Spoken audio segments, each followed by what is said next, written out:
طلب کا چھین لیا جانا بھی ایک نعمت ہے۔ بعض اوقات انسان خدا سے وہ مانگ لیتا ہے جو اس کے لیے نہیں ہوتا،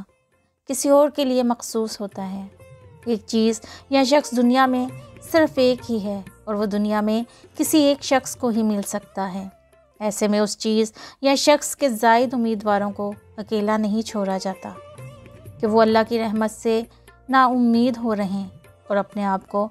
ہلاکت میں ڈال لیں۔ ایسے لوگوں کو اس مقام پر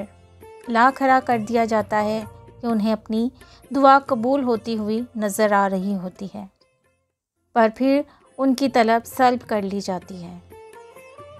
بالفرض اگر ایک شے یا شخص کو حاصل کرنے والے امیدواروں کی تعداد 5 ہو،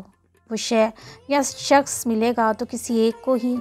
البتہ باقی 4 میں سے جو اللہ کی طرف رجوع کرے گا اس کی طلب ہی ختم کر دی جائے گی، بنا کسی دکھ، درد، رنج و ملال کے۔ اسے قرب الہی عطا کیا جائے گا اور اسے وہ عطا کیا جائے گا جس کا وہ مستحق ہے،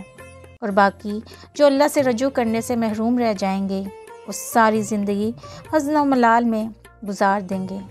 اور سیاہپوش ہو رہیں گے۔ کسی طالب کی طلب کو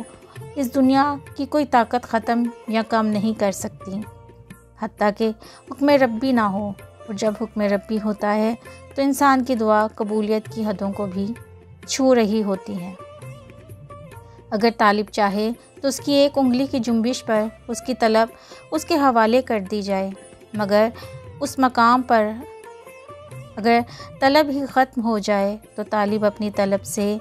یوں بے نیاز ہو جاتا ہے کہ جیسے اس نے کبھی